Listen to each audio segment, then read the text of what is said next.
Olá, graça e paz. Eu sou o Kennedy Pereira e você está no canal do Aliança de Fogo. Hoje nós iremos falar sobre imagem e semelhança.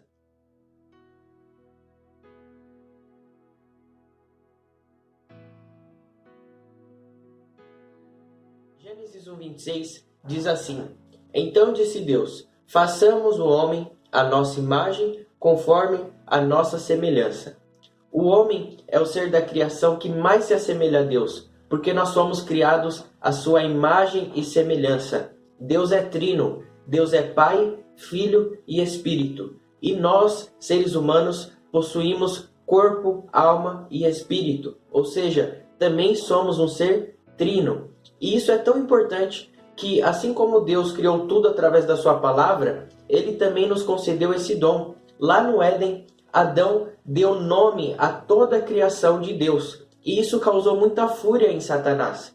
Desde o princípio, ele tentou perverter este conceito muito importante, que nós somos a imagem e semelhança do Criador. E a primeira estratégia para tentar nos afastar deste princípio bíblico está em Gênesis 6. Vamos ler. Quando os homens começaram a multiplicar-se na terra, e lhes nasceram filhas, os filhos de Deus viram que as filhas dos homens eram bonitas e escolheram para si aquelas que lhes agradaram. Aqui a Bíblia está nos mostrando dois princípios diferentes. A Bíblia está nos mostrando filhos de Deus e filhas dos homens. Os filhos de Deus aqui representam os anjos caídos e as filhas dos homens representam seres humanos. Então a primeira estratégia de Satanás para nos afastar da imagem e semelhança do Criador foi contaminar a nossa genética através de um relacionamento proibido pelos conceitos do céu. Anjos caídos com homens. E a Bíblia nos mostra o resultado dessa contaminação genética. Vamos continuar lendo o texto. Então disse o Senhor, por causa da perversidade do homem, meu espírito não contenderá com ele para sempre, e ele só viverá 120 anos. Naqueles dias havia nefilins na terra, e também posteriormente, quando os filhos de Deus possuíram as filhas dos homens, e elas lhe deram filhos. Eles foram os heróis do passado, homens famosos. O Senhor viu que a perversidade do homem tinha aumentado na terra, e que toda a inclinação dos seus pensamentos, do seu coração, era sempre e somente para o mal. Então o Senhor arrependeu-se de ter feito o homem sobre a terra, e isso cortou-lhe o coração. Aqui a Bíblia está nos mostrando o fruto dessa estratégia de Satanás sobre a terra. Essa contaminação genética sobre os seres humanos trouxe nefilins, que é uma espécie de gigantes sobre a terra. Homens terríveis, homens maldosos, que foram totalmente na contramão da imagem e semelhança do Criador. Deus criou o homem bom, Deus criou o homem para exercer o seu caráter sobre a terra, sobre a criação. E os nefilins faziam exatamente o contrário. Muitos dos filmes que nós assistimos no cinema, nós achamos que é ficção. E na verdade, ali está sendo exposto o que aconteceu nos dias de Noé. Havia uma contaminação genética, seres híbridos, seres totalmente contrários à imagem e semelhança do Criador. E esses seres, eles se tornaram tão maldosos que eles começaram a fazer algo chamado hibridização. Esses seres começaram a contaminar espécies. Por conta disso, Deus trouxe o dilúvio na terra e poupou apenas a família de Noé, pois eles eram os únicos seres com o seu DNA puro sobre a terra. E Jesus, lá em Mateus capítulo 24, nos deu um código muito importante. Como foi nos dias de Noé, assim também será na vinda do Filho do Homem. Jesus está nos mostrando que o final dos tempos será como os dias de Noé. Ou seja, muitas das coisas que existiam lá atrás vão voltar a acontecer. O pensamento, as ideologias vão voltar sobre a Terra. E isso está acontecendo sobre a nossa geração. A ciência está colocando em prática um plano chamado transhumanismo. O transhumanismo é uma ideia de que a espécie humana ainda não chegou na sua máxima evolução.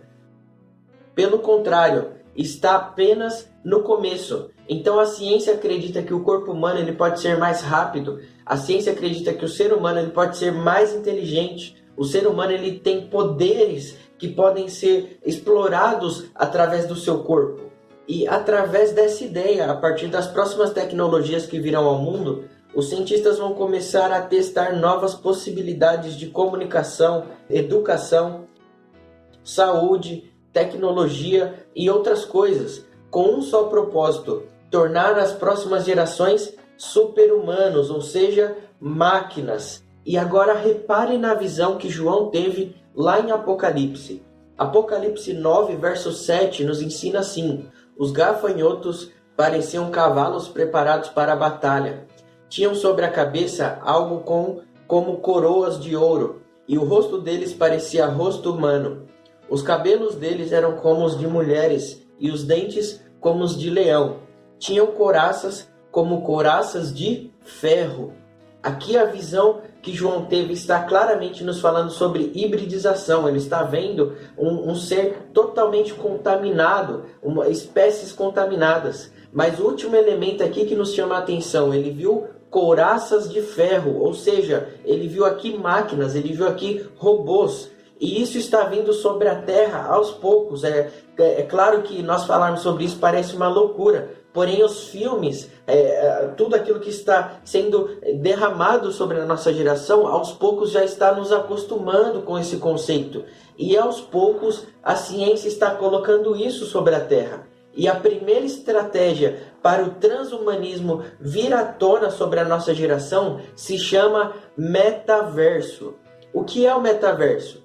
O metaverso é um mundo virtual que tem apenas um intuito: fazer com que a humanidade faça tudo dentro dessa plataforma. Através do metaverso vão surgir novas profissões, vão surgir novos conceitos de saúde, vão surgir tudo aquilo que nós precisamos no mundo real, eles vão colocar dentro desse mundo virtual. Então, a maior missão do metaverso é desconectar as pessoas do mundo real, ou seja, nos afastando aos poucos novamente da imagem e semelhança do Criador, de tudo que Deus colocou sobre o mundo. Eles vão nos colocar em uma dimensão virtual. E algo interessante que nós precisamos compreender é que a palavra meta em hebraico significa morte ou morto. Então, quando nós colocamos metaverso em hebraico, o hebraico que é a linguagem espiritual que a Bíblia nos ensina, nós temos o significado. Metaverso em hebraico significa universo morto. Dessa forma, mais uma vez, o ser humano se afasta da sua identidade principal, ser imagem e semelhança do Criador. Através desse vídeo nós queremos fazer um alerta. Nós não estamos falando que nós não temos que usar o metaverso. Nós não estamos falando aqui que isso é totalmente demoníaco. Não, nós estamos falando que está vindo uma estratégia sobre o mundo e nós precisamos estar atentos, porque Jesus está voltando. O anticristo está prestes a se apresentar ao mundo e o nosso papel como igreja é estarmos atentos ao que a Bíblia nos ensina, porque nós não podemos perecer por falta de conhecimento. A qualquer momento Jesus está vindo e eu espero que você possa estar preparado para que você possa subir com o seu noivo.